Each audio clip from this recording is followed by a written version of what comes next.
16 दिन के बाद पेरिस ओलंपिक अपने आखिरी पड़ाव पर है। आज देर रात ओलंपिक की क्लोजिंग सेरेमनी होनी है और भारत की तरफ से 2 कांस्य पदक जीतने वाली मनु भाकर और हॉकी के स्टार गोलकीपर पीआर श्रीजेश ध्वजारोहक होंगे। और क्लोजिंग सेरेमनी पर ज्यादा जानकारी हमारे सहयोगी विमल दे रहे हैं पेरिस से।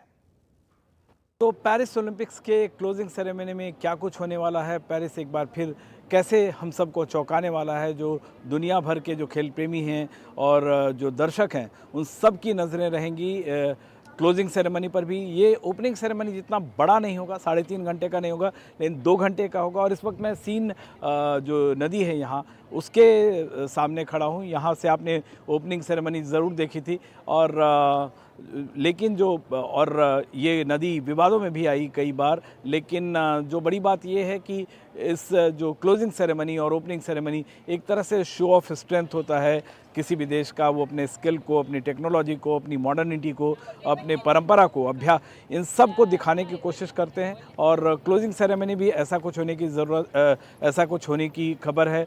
जो थॉमस जॉली हैं यहाँ के फ्रेंच एक्टर डायरेक्टर, वो उनको जिम्मेदारी दी गई है। उन्होंने ओपनिंग सेरेमनी में भी अच्छा रोल अदा किया था, उनकी अहम भूमिका रही थी। अब एक जो बहुत बड़ा नाम है, टॉम क्रूज़ के नाम को लेकर काफ़ी बातें चल रही हैं। टॉम क्रूज़ आएंगे, वो सरप्राइज़ एलिमेंट होगा। अगर टॉम क्रूज़ आते हैं तो ज़ाहिर तौर पे दुनिया भर के दर्शकों की नज़रें उन पे होंगी। काफ़ी मशहूर हॉलीवुड एक्टर हैं और वो आते हैं तो उनका अपना एक स्टाइल होता है। यहाँ भी आएंगे तो कहा जा रहा है कि जो रॉक क्लाइंबिंग, के तरह से ऊपर से कहीं नीचे आएंगे। लेकिन ये सब भी खबरें हैं, काफ़ी कुछ जो फ्रांस का जो ट्रेडिशन है उसको दर्शाने की कोशिश होगी। इन सब के साथ जो बड़ी बात यह है कि 100 से ज़्यादा आर्टिस्ट इसमें परफॉर्म करेंगे और क्लोजिंग सेरेमनी भी अपना एक मार्क छोड़ता है। लेकिन सस्टेनेबिलिटी का भी ध्यान रखा गया है, ये कि बहुत ज़्यादा खर्च उस पर ना हो, इस तरह की बात भी की गई है। कई सारे विवाद भी ज़रूर हुए, लेकिन इन विवादों के साथ कई सारे यहाँ पे इतिहास रचे गए। हर ओलंपिक खेल में जैसा हर बार होता है मेरे पीछे जो है आप आईफिल टावर है, जो यहाँ का मैं कई बार कहता रहा हूँ लैंडमार्क है। यहाँ पेरिस में टूरिस्ट आते हैं, मेरे आसपास आए हुए हैं कई सारे टूरिस्ट, और ये इस पे आईफिल टावर का एक विज़िट भी करते हैं। काफ़ी थोड़ा महंगा होता है। और इसके बाद ये जो सीन रिवर है, यहाँ भी लोग टूरिस्ट आते हैं। तो आज जो है क्लोजिंग सेरेमनी होगी और फ्रांस ने अब तक 15 से ज़्यादा गोल्ड मेडल जीते हैं। चाइना अब तक जो है आगे चल रहा है, अमेरिका है, लेकिन जो पाकिस्तान है वो उसको काफ़ी पहली बार मदद मिली है। यहाँ पे 60 से ऊपर रैंकिंग है, लेकिन गोल्ड मेडल पहली बार उन्हें जो है एथलेटिक्स में जो नदी मरशद के ज़रिए मिला, जहाँ नीरज चोपड़ा ने सिल्वर मेडल हासिल किया। भारतीय खिलाड़ियों ने 6 पदक हासिल किए, एक सिल्वर के साथ 5 ब्रॉन्ज, और जो 70 के बाद रैंकिंग हुई है। लेकिन ओवरऑल भारतीय खिलाड़ियों के लिए ये क्लोजिंग सेरेमनी भी हमेशा याद रहेगी और दर्शक इसका इंतज़ार करेंगे। पेरिस से विमल मोहन, एनडीटीवी इंडिया। विनेश फोगाट मामले में अब 13 अगस्त को जो फैसला है वो आएगा। भारतीय समय के अनुसार 13 अगस्त रात 9:30 बजे ये फैसला जो है वो आएगा। आईओए के वकील विदुषप्त सिंघानिया ने जानकारी दी, Court of Arbitration for Sport में सुनवाई पूरी हो चुकी है।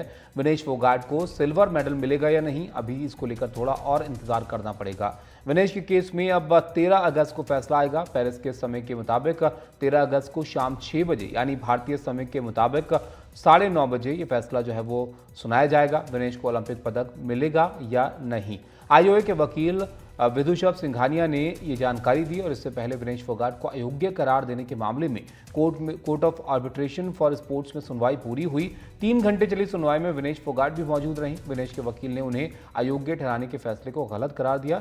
विनेश फोगाट ने पेरिस ओलंपिक के सेमीफाइनल में जीत दर्ज कर सिल्वर मेडल सिक्योर कर लिया था, लेकिन 100 ग्राम वजन ज्यादा होने के चलते उन्हें फाइनल मुकाबले से पहले डिस्क्वालीफाई करार कर दिया गया।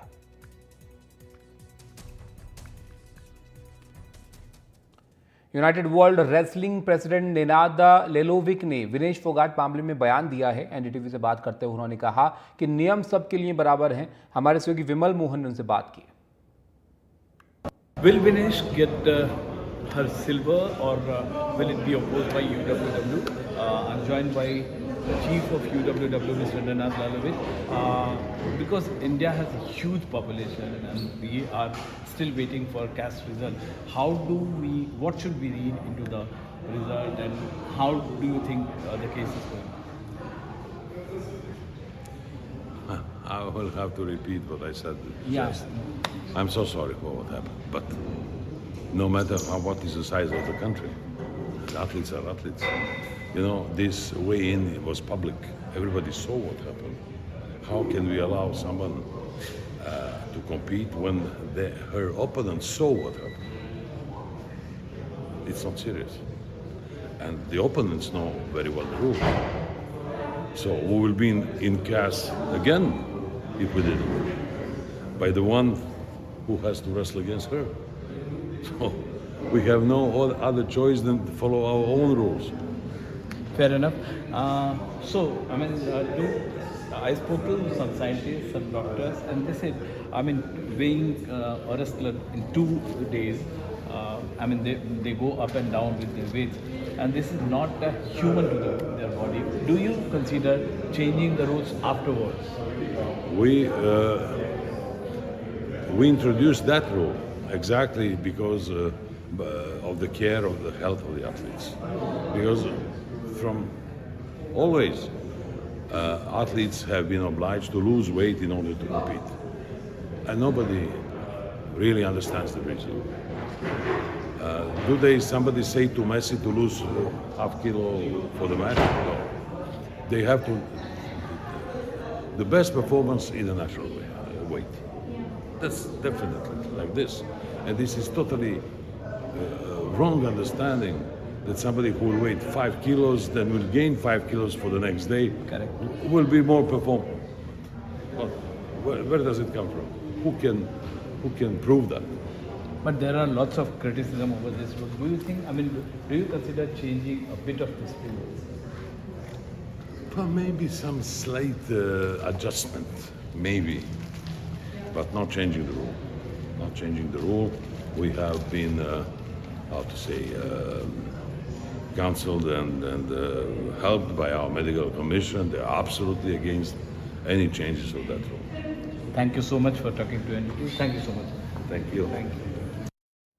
अभिनव बिंद्रा को ओलंपिक का ऑर्डर अवार्ड से सम्मानित किया गया। ओलंपिक अभियान में अहम योगदान के लिए सम्मान जो है वो 2008 ओलंपिक में निशानेबाजी में अभिनव ने जो गोल्ड जीता था उसके बाद उनको दिया गया है। इंटरनेशनल ओलंपिक कमेटी ने भारतीय निशानेबाज अभिनव बिंद्रा को ओलंपिक ऑर्डर अवार्ड दिया और ये अवार्ड उनको ओलंपिक अभियान में आउटस्टैंडिंग कंट्रीब्यूशन के लिए दिया गया है। अभिनव बिंद्रा ने 2008 में भारत के लिए निशानेबाजी की व्यक्तिगत स्पर्धा में गोल्ड मेडल जीता था।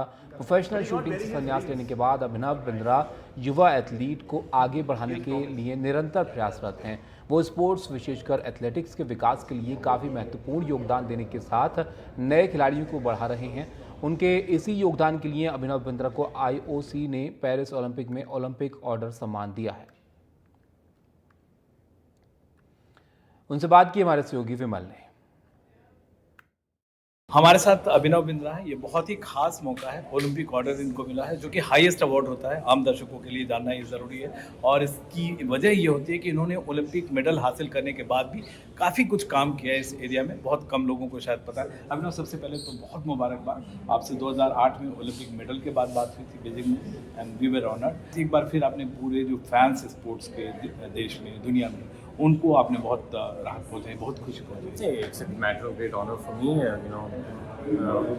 the Olympic movement ने मुझे कितना बहुत कुछ दिया है, मेरे को लाइफ में मीनिंग दिया है as an athlete, and to be able to contribute back to the movement, to contribute back to the larger cause has been a matter of great privilege for me and a great matter of great honor for me। और ये जो award है मेरे को और motivate करेगा to work harder and to try and keep giving my best। एक बहुत अहम बात है, मैंने आपके बारे में जो जाना है, उड़ीसा में गवर्नमेंट के पास गया था, वहाँ पे मैंने जाके देखा, आसाम में मेरी बात हुई, आप बहुत सारा कुछ कर रहे हैं ओलंपिक में लोगों को आने के लिए, एक मैसेज की तरह आप जो कुछ कर रहे हैं। आई नो आप अपने बारे में ज़्यादा बताते हैं। देखिए, I think the real power of sport is कि how it can shape society. हमारी इतनी यंग सोसाइटी है, इतना यंग यूथ है, and sport has to play a very meaningful role develop our country, nation building exercise. तो मैं ये mission पे लगा रहा हूँ। एक लास्ट सवाल, विनेश को लेकर बहुत सारा इश्यूज आ रहा है। दूसरी बात है, कई सारे मैंने साइंटिस्ट डॉक्टर से बात करता हूँ तो वो कहते हैं कि ओलंपिक का ये जो रूल ही है वो इनह्यूमन है, बॉडी का वेट बढ़ाना फिर घटाना फिर बढ़ाना। आप इस पूरे मसले को कैसे देखते हैं? देखिए, I am not a technical person, I don't know the exact technicality. जो रूल्स जो बने हैं have been made for some reason. जो रूल्स थे were open for everybody prior to it.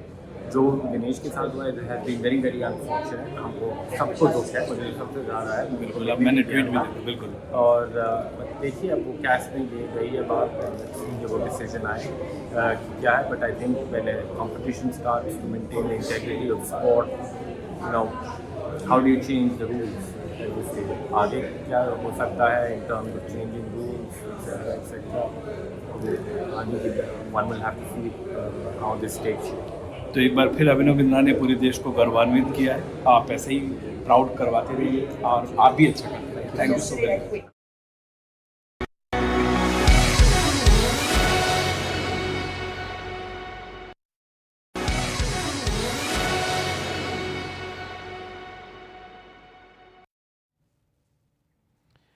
Break के बाद आपका स्वागत है। अब इंतज़ार है क्लोजिंग सेरेमनी का, जो कि अब से थोड़ी देर बाद जो है वो शुरू होगी। लेकिन इस बार अगर भारत का प्रदर्शन हम देखेंगे तो गोल्ड की उम्मीद जो है वो अधूरी ही रह गई।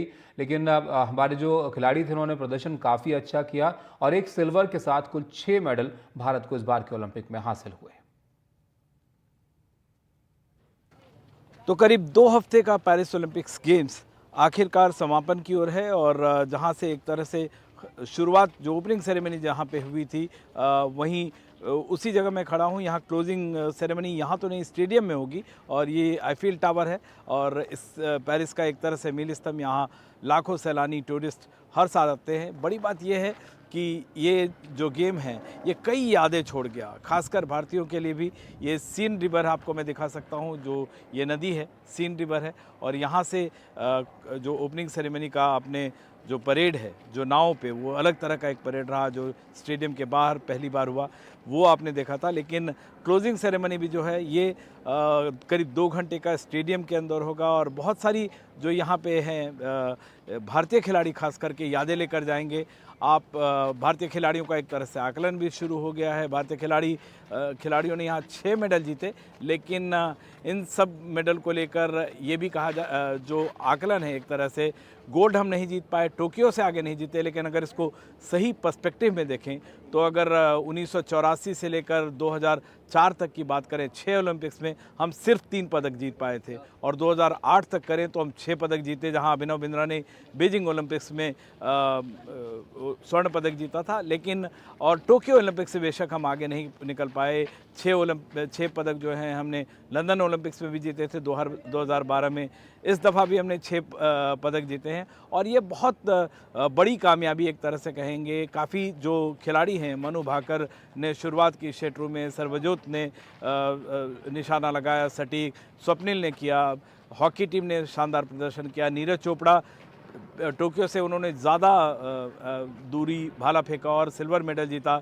लगातार 2 पदक जीतने वाले वो खिलाड़ी बने। इसके बाद 2 ओलंपिक्स में, इसके बाद अमन सहरावत ने अपना कमाल दिखाया और जो रेसलिंग का जो खाता है वो बंद नहीं होने दिया। पिछले 2008 से लगातार जो रेसलिंग के खिलाड़ी हैं, कुश्ती के जो पहलवान हैं, कोई ना कोई पदक जीतते रहे। कई 5-6 जो खेल हैं वहाँ 4थे स्थान पर बाल चूके और 1 पदक और कम से कम इस बार गोल्ड की जहाँ पे उम्मीद कर रहे थे विनेश फोगाट से, वो एक बड़ा विवाद बनकर रह गया और उसकी बेशक सुनवाई भी चल रही है। लेकिन कुल मिलाकर देखें तो भारतीय खिलाड़ियों के लिए बहुत शानदार ना भी कहें, लेकिन बेहद बहुत ही अच्छा ज़रूर इसे कह सकते हैं। और खिलाड़ियों ने जमकर प्रदर्शन किया। जो ओलंपिक का जो एक मोटो है CTS, OLTS, 4TS यानी सबसे तेज़, सबसे ऊंचा, सबसे ताकतवर, उस मोटो के, उस मंत्र के साथ भारतीय खिलाड़ियों ने भी जानदार प्रदर्शन किया। कई खिलाड़ी जीते, लड़े, हारे, लेकिन जूझते रहे और ये भारतीय खिलाड़ियों ने अपनी पहचान बनाई। जो दुनिया भर के जो खिलाड़ी यहाँ आए हैं उस सर्किट में उनकी अपनी पहचान बनी। कई खिलाड़ी जो विदेशी खिलाड़ी हैं और विदेशी एक्सपर्ट्स हैं वो इसकी तारीफ़ करने से नहीं चूक रहे हैं। तो एक सबक के साथ हम लॉस एंजल्स ओलंपिक्स की ओर जाएंगे और कई सारी कमियां भी रही हैं, उस पर विचार करने की, उस पर मंथन करने की ज़रूरत है। खासकर एक तरह से जो ग्रास रूट लेवल का जो खेल है उसको ध्यान देने की ज़रूरत है। तो फिलहाल जितना शानदार, और कई सारे विवाद भी रहे, जैसे मैंने कहा सीन नदी को लेकर विवाद रहा, भारतीय खिलाड़ियों को लेकर कुछ विवाद हुए, लेकिन इन सब के बावजूद कुछ खट्टी कुछ मीठी यादों के साथ पेरिस ओलंपिक्स ख़त्म हो रहा है। और सबसे बड़ी बात यह है कि जो भारतीय खिलाड़ी हैं इसको अब लंबे समय तक याद रखेंगे। 6 पदक कम नहीं होते हैं, उन्हें सराहे जाने की ज़रूरत है, उन पे गौरव करने का मन करता है, उन पे गौरव करने की वजह मिली हैं और हम सबको उन पे फ़ख्र करना चाहिए। पेरिस से विमल मोहन, NDTV इंडिया।